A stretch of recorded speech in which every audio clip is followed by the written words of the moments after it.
रत्नागिरी सिंधुदुर्ग ही लोकसभेची जागा शिवसेनेलाच मिळावी आणि त्या ठिकाणी किरण सामंत हेच उमेदवार असावेत अशी मागणी करणारा ठराव शिवसेनेच्या पदाधिकाऱ्यांनी केला।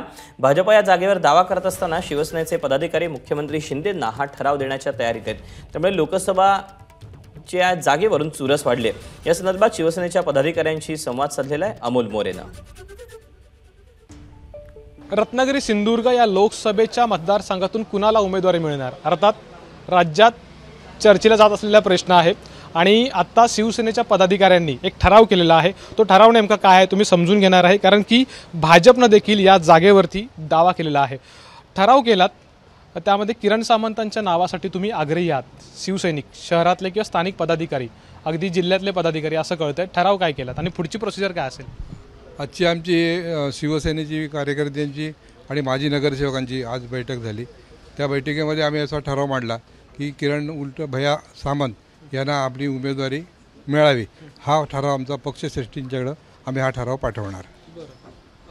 एक भाजपकडून देखील मागणी केली जाते, धुसफूस आहे मुळात ह्या जागेवरून, म्हणजे जर मुख्यमंत्री म्हटलात, गोव्याचे मुख्यमंत्री आले किंवा इतर पदाधिकारी त्यांची देखील तशीच मागणी, धुसफूस सुरू दिसते। उदय सामंत जे 4 वेळा म्हणजे 20 वर्ष गेली 20 वर्ष त्यांचं इथे रत्नागिरी तालुक्यामध्ये ठसा उमटवलेला आहे। त्याच्या मागोमाग खांद्याला खांदा लावून किरण सामंत दादा सामंत आहेत, त्यांचंही काम या रत्नागिरी शहरामध्ये, रत्नागिरी तालुक्यामध्ये आणि रत्नागिरी जिल्ह्यामध्ये आहे। म्हटल्यानंतर धुसफूस वगैरे नाही, ज्यांचं कर्तृत्व सिद्ध होणार आहे आणि कर्तृत्व आहेच त्यांनाच उमेदवारी मिळणार। याचाच अर्थ होय मीच किरण सामंत असेच करून आम्ही संकल्प करून या शहरामध्ये आणि तालुक्यामध्ये जिल्ह्यामध्ये काम करून किरण सामंत यांना निवडून आणणार आहे।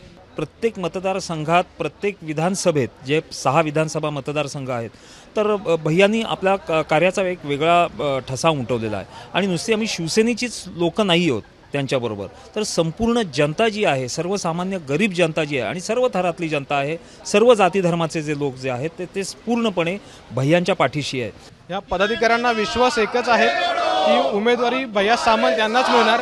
महत्त्वाची गोष्ट हीच आहे की माझ्या माहितीमध्ये तरी किमान अशा पद्धतीचा ठराव होणं किंवा अशा पद्धतीने शिवसेनेकडून मागणी होणं ही कदाचित पहिलीच वेळ आहे।